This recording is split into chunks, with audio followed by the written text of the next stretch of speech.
이 자리에 임재하여 주셔서 오늘 주시는 하나님의 말씀 속에서 하나님의 세미한 음성을 듣게 하여 주시고 우리가 그 말씀을 아멘으로 받아 우리의 삶 속에 30배, 60배, 100배 놀라운 결실이 맺어지게 하여 주시옵소서. 이 모든 말씀 예수 그리스도의 이름으로 기도드립니다. 아멘.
할렐루야. 예수님이 부활하셨습니다. 우리 모두 죄의 권세와 사망의 권세를 다 깨뜨리신 예수님의 부활을 찬양하고 경배 드리기를 원합니다. 예수님은 십자가에서 죽으심으로 우리를 죄에서 구원하셨고 또 죽음에서 부활하심으로 우리를 사망에서 구원하셨습니다. 그래서 바울과 12 사도들이 전파한 복음의 핵심이 바로 이 부활의 복음이었습니다. 그래서 바울은 부활의 복음이 없다면 십자가의 복음도, 우리의 믿음도, 우리의 순교도 다 헛것이다 라고 말하고 있습니다. 그렇다면 먼저 우리가 부활의 복음이라고 하는 게 뭘까? 부활 복음의 핵심을 먼저 우리가 알아야 됩니다.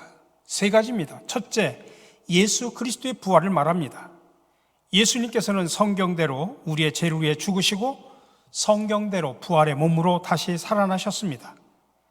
예수님은 영으로 부활하신 것이 아니라 육체를 가지고 부활하셨습니다.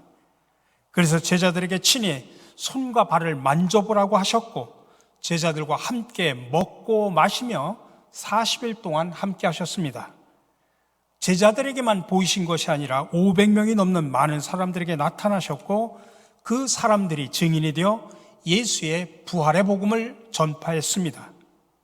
예수님께서는 부활하신 몸으로 감람산에서 승천하셨고 하늘로 가심을 본 그대로 다시 오시겠다고 약속하셨습니다. 두 번째로는 성도의 부활입니다. 예수님께서 부활하신 것과 동일하게 주를 믿는 우리 모두 성도들에게 부활의 몸을 약속하셨습니다. 그래서 고린도전서 15장에서 죽은 자의 부활도 그와 같으니 썩을 것으로 심고 썩지 아니할 것으로 다시 살아나며 라고 말하고 있습니다. 그래서 우리는 비천한 것으로 심는데 영광스러운 것으로 다시 살아남을 믿으시기 바랍니다. 약한 것으로 심는데 강한 것으로 살아납니다. 자연적인 몸으로 심는데 신령한 몸으로 다시 살아남을 믿으시기 바랍니다. 마지막 부활의 복음의 세 번째는 심판의 부활입니다. 마지막 때 주님이 약속하신 대로 이 땅에 재림의 주로 다시 오셔서 세상을 심판하실 때 죽어서 땅에서 잠들어 있던 자들도 모두 부활을 하게 됩니다. 그런데 부활이라고 다 똑같은 부활이 아닙니다. 요한복음 5장 29절에서 말합니다. 선한 일을 행하는 자는 생명의 부활로, 악한 일을 행한 자는 심판의 부활로 나오리라. 다시 말하면 그 심판의 때에 예수 그리스도를 믿는 자는 영원한 생명을 얻게 되고 믿지 않는 자는 영원한 지옥에 던져진다고 하는 말입니다. 이렇게 예수님의 부활, 우리 성도들의 부활, 심판의 부활, 이것이 바로 부활의 복음의 핵심입니다. 이런 부활을 믿는 저와 여러분들은 이제 구체적인 우리의 삶 속에서 부활의 신앙을 가지고 살아가야 됩니다. 근데 오늘 본문을 보니까 고린도 교회 교인들 가운데 부활을 믿지 못하는 사람들이 있었습니다. 그래서 오늘 사도 바울은 이들을 향해서 부활의 확실성을 강하게 선포합니다. 13절에서 말합니다. 만일 죽은 자의 부활이 없다면 그리스도도 다시 살지 못하였으리라. 만일 우리에게 부활이 없다면 예수님 역시 다시 살지 못하였을 것이다 라고는 이야기입니다. 14절에서 말합니다. 만일 그리스도께서 다시 살지 못하셨으면 우리의 전파하는 것도 헛것이요 믿음도 헛것이요 우리는 거짓 증인이 되는 것이다.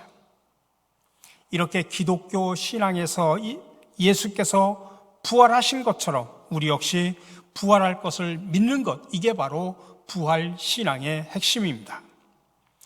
이와 같이 부활의 신앙이 중요한데, 그렇다면 이런 부활의 신앙을 갖고 살아가는 우리에게 이 땅 속에서, 이 현실 속에서 부활의 신앙이 실제적으로 어떻게 힘을 주는지, 이게 정말 중요합니다.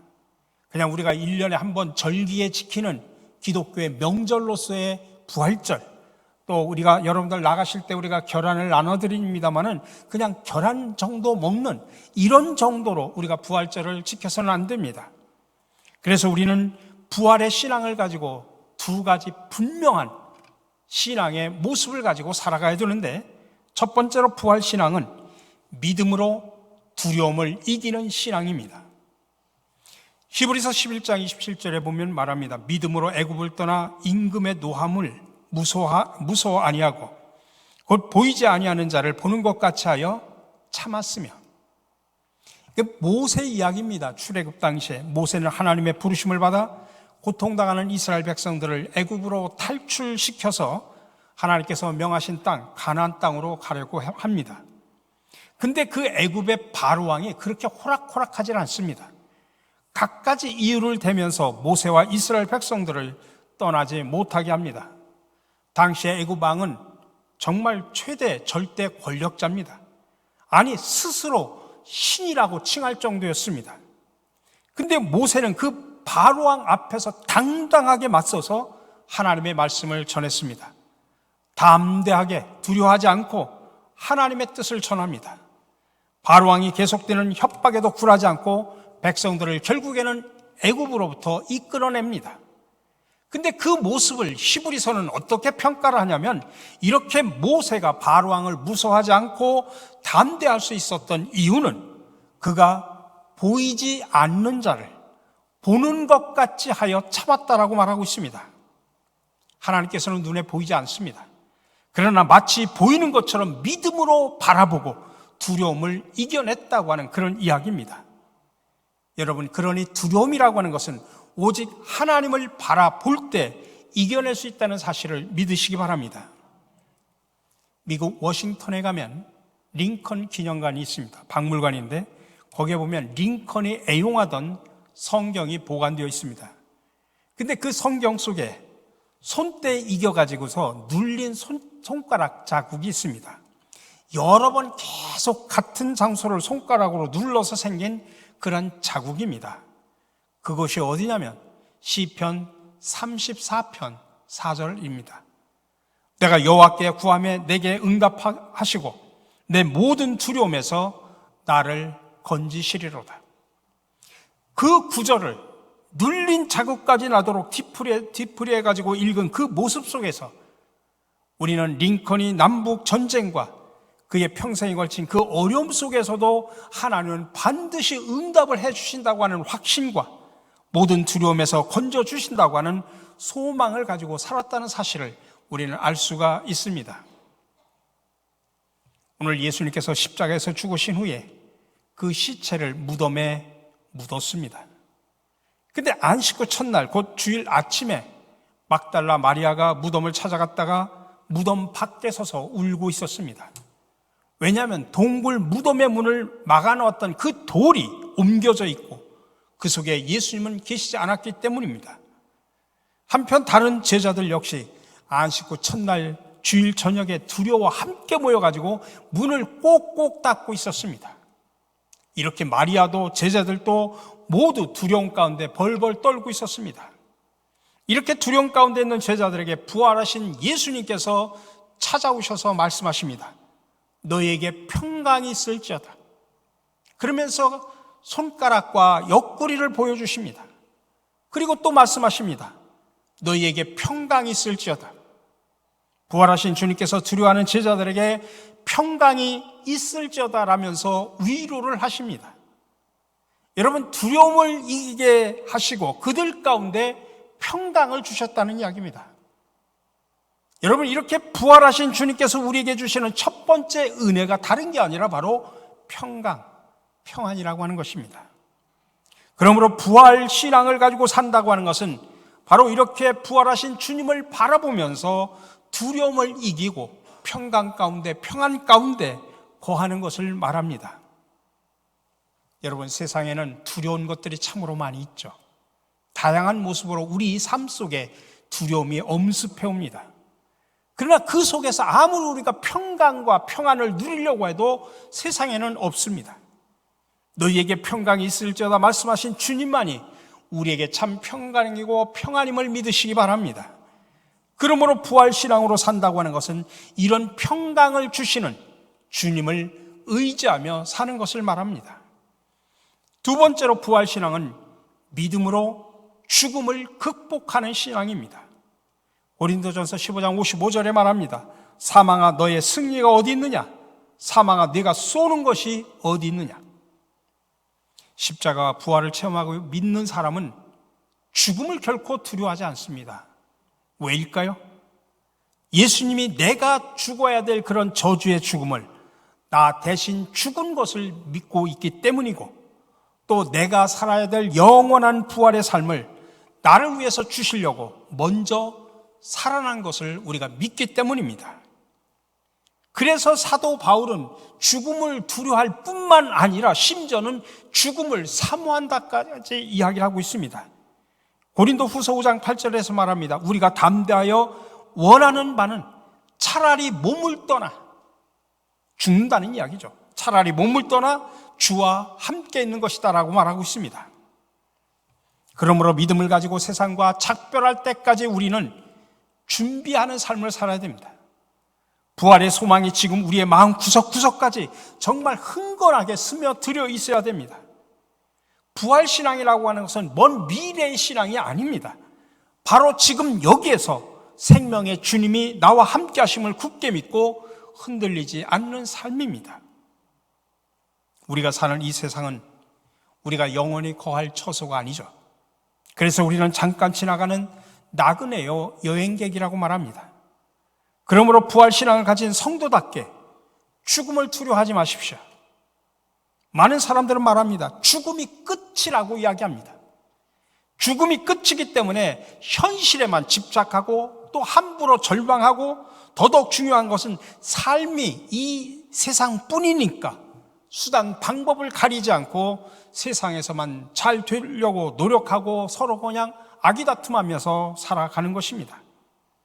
그러나 하나님은 오늘 예수님의 부활을 통해서 죽음이 우리 인생의 끝이 아니라는 것을 말씀해 주고 있습니다. 죽음 이후에 부활이 있다고 말씀해 주는 것입니다. 그러니 우리가 하나님을 믿는다면 우리는 예수님처럼 친히 부활하심으로 우리에게 보여주고 말씀해 주신 우리의 부활도 믿을 수 있어야 됩니다. 우리가 부활을 믿는다면 부활을 믿지 않는 세상 사람들처럼 그렇게 살아서는 안 되고 크게 두 가지가 달라야 됩니다. 하나는 어떤 일을 당해도 절망하거나 두려워하거나 낙심하지 말아야 됩니다. 세상에서 제일 무서운 게 뭡니까? 죽음이죠. 죽음이 끝이라면 더더욱 그렇습니다. 그렇기 때문에 죽음의 그림자 같은 고통과 역경이 계속되면 많은 사람들을 절망하고 두려워하고 쉽게 타협하고 포기합니다. 그러나 부활을 믿는 우리는 죽음을 두려워하지 않습니다. 사망아 너의 이기는 것이 어디 있느냐 오히려 큰 소리 칩니다. 그렇기 때문에 절망하지 않고 낙심하지 않고 포기하지 않습니다. 또 하나 두 번째는 이 세상이 전부라고 생각하고 있지 않기 때문에 이 세상에서 아무렇게나 살 수 없습니다. 함부로 살 수가 없습니다. 그래서 고린도전서 15장 58절에서 말합니다. 그러므로 내 사랑하는 형제들아 견실하며 흔들리지 말고 항상 주의 일에 더욱 힘쓰는 자들이더라. 이는 너희 수고가 주 안에서 헛되지 않은 줄 알미라. 우리 사랑하는 성도 여러분, 부활은 죽음을 이기는 신앙입니다. 죽음이 우리에게 주는 절망과 낙심과 또 함부로 삶을 살게 하는 그런 어리석음이 있습니다. 그러나 부활의 신앙은 그것을 이기게 합니다. 그러므로 마치 부활이 없는 것처럼 죽음과 사망이 세상의 끝인 것처럼 사는 어리석은 세상 사람들과 같이 살아서는 안 되는 것입니다. 황금의 입이라고 하는 별명을 가진 크리소스톰의 이야기가 있습니다. 주 2세기경 요한 크리소스톰이 황제 앞에 붙들려 나와서 그의 신앙을 버리도록 강요를 받게 되었습니다. 그는 마치 세례 요한처럼 황후의 부정을 지적했고 또 올바른 길을 제시해가지고 황제의 미움을 샀기 때문입니다. 황제가 그를 불러다 놓고 이렇게 말합니다. 네가 만일 신앙을 버리지 않으면 내가 너를 추방시킬 것이다. 그러자 크리소스톰이 태연히 미소를 띄우면서 말합니다. 폐하께서는 결탄코 나를 그리스도에게서 떼어내올 수 없을 것입니다. 왜냐하면 그가 결탄코 나를 떠나버리거나 버리지 않겠다고 말씀하셨기 때문입니다. 그러자 황제가 노하여 호통치며 다시 말합니다. 그래 좋다. 그러면 너의 재산을 모두 몰수하겠다. 그러자 이번엔 그가 그렇게 말합니다. 폐하, 그것도 쉽게 안 될 것입니다. 나의 보화는 하늘에 쌓아두었기 때문에 폐하께서는 그것에 손도 대지 못할 것입니다. 황제는 노발대발하며 소리칩니다. 내가 네 놈을 죽여버리겠다. 그러자 크리소스톰은 아주 더욱더 태연한 자세로 말합니다. 아, 그렇습니까?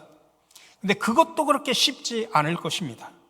왜냐하면 나는 지난 40년 동안 이미 죽어왔기 때문입니다. 나는 세상에 대하여 그리스도와 함께 죽었고 나의 생명은 그리스도와 더불어 하나님 안에 감췄기 때문입니다. 결국 황제가 이제는 체념하듯이 말합니다. 여봐라, 아무도 없느냐? 저놈을 어떻게 하면 좋겠단 말이냐? 여러분, 그 무엇도 예수의 생명에서 크리소스톰을 빼앗을 것이 없었습니다. 심지어는 죽음조차도. 여러분, 이게 바로 부활신앙입니다. 요한복음 11장 25절에서 말합니다. 나는 부활이요 생명이니 나를 믿는 자는 죽어도 살겠고 무릇 살아서 나를 믿는 자는 영원히 죽지 아니하리니 이것을 네가 믿느냐? 여러분, 믿으십니까? 부활신앙은 그래서 믿음으로 두려움을 이기는 신앙입니다. 부활신앙은 믿음으로 죽음을 이기고 승리하는 신앙입니다. 오늘도 여러분, 이 부활신앙을 가지고 여러분 각자 주어진 삶의 자리 속에서 세상에 나가 승리하는 삶을 살아가시기를 주님의 이름으로 간절히 축원합니다.